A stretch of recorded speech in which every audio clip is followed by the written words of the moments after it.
So ఇవాళ ఇల్లు కట్టుకోవడం కొనుక్కోవటం ఎంత కష్టమో మీ అందరికీ తెలుసు. లోన్లు పెట్టి కష్టపడి తిరిగి ఎతుక్కొని అదే అంత కష్టంగా ఉంటే దీని తర్వాత నెక్స్ట్ ఎలా ఉంటుందో తెలుసా? ఇంటీరియర్స్ వస్తుంది. మరి ఇంటీరియర్స్ ఎంత కష్టంగా ఉంటుందో, ఎన్ని కన్ఫ్యూజన్స్ ఉంటాయో మీరు చేయించుకున్న వాళ్ళని అడగండి, లేకపోతే ఇప్పుడు మీరు చేయించుకుంటున్నారుగా మీకు తెలుస్తుంది. అందుకని మీకు ఈ కష్టాలు ఉండకూడదు అంటే మీకు నేను చెప్పే ఈ 2 పాయింట్స్ గుర్తుపెట్టుకోండి.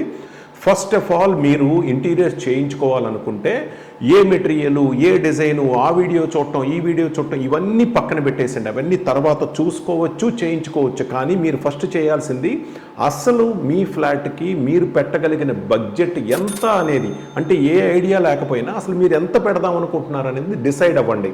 ఒకవేళ ఇది డిసైడ్ అవ్వకుండా మీరు ఎవరన్నా అడిగినా చేసినా ఈ బడ్జెట్ చెప్పకుండా కనుక మీరు బడ్జెట్ దాచి మీరు కనుక ఏదన్నా వాళ్ళతో మాట్లాడినట్లయితే కనుక మీకు 2 విషయాలు జరుగుతాయి. ఒకటి, మీరు ఖచ్చితంగా ఎవరైతే బడ్జెట్ తక్కువ చెప్తారో, అంటే బయట నుంచి మెటీరియల్ తీసుకొచ్చి మీ ఇంటికి వచ్చి ఏదో ఒకటి చెప్పి ఏమి డిజైన్స్ లేకుండా, బ్రాండ్ లేకుండా, ఫ్యాక్టరీ ఫినిష్ లేకుండా అక్కడికక్కడే చేసి ఇచ్చే తక్కువలో ఇస్తారు. అంటే మీ బడ్జెట్కి మ్యాచ్ అయ్యి తక్కువలో, మీరు ఎంత చెప్తే దానికన్నా తక్కువలోనే చేసి ఇచ్చే వాళ్ళ చేతుల్లో పడిపోయి ఇంటీరియర్ అంతా అయిపోయిన తర్వాత ఇల్లు పాడు చేసుకున్నాం, డబ్బు పాడు చేసుకున్నాం, టైం పాడు చేసుకున్నాం అనేది మీకు తర్వాత అర్థమవుతుంది.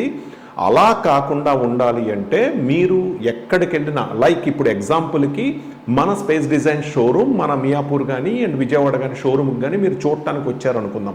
వచ్చినప్పుడు అక్కడ మీ బడ్జెట్ చెప్పి అలాగే మీ ప్లాన్ కాపీ సబ్మిట్ చేసి ఈ నెంబర్కి కాల్ చేసి అపాయింట్మెంట్ తీసుకొని జస్ట్ ఒక మంచి ఇంజనీర్స్తో, అంటే ఎక్స్పీరియన్స్డ్ ఇంజనీర్స్తో, డిజైనర్స్తో మీరు కూర్చొని డిస్కషన్ కంప్లీట్ చేసి డిజైన్స్ తీసుకొని మీ బడ్జెట్కి డిజైన్స్ ఎలా వస్తున్నాయి, లేదు మీరు అనుకున్న డిజైన్స్కి ఎంత బడ్జెట్ అవుతుంది తెలుసుకున్న తర్వాతే ఓకే అనుకుంటే మీరు ముందుకెళ్తే మంచిది. అలా కాని పక్షంలో మీరు ఈ విధంగా తక్కువ బడ్జెట్ అనే పాయింట్ ఆఫ్ వ్యూలో వెళ్తే మీరు కేవలం వుడ్ వర్క్ మాత్రమే చేయించుకుంటారు. మీకు వుడ్ వర్క్ కావాలా, ఒక బెస్ట్ ఇంటీరియర్ కావాలా? మరి ఇన్ని కోట్లు పోసి కొన్న ఇంటికి, కష్టపడిన ఇంటికి చెక్క పని చేయించుకుంటారా, లేకపోతే బెస్ట్ ఇంటీరియర్ డిజైనర్తో స్పేస్ డిజైన్స్లో ఇంటీరియర్స్ చేయించుకుంటారా? చాయిస్ మీదే. సో కష్టానికి తగిన ఫలితం దక్కాలంటే ఈ పాయింట్ని మాత్రం మీరు ఓపెన్గా మాట్లాడండి, క్లియర్గా ఉండండి.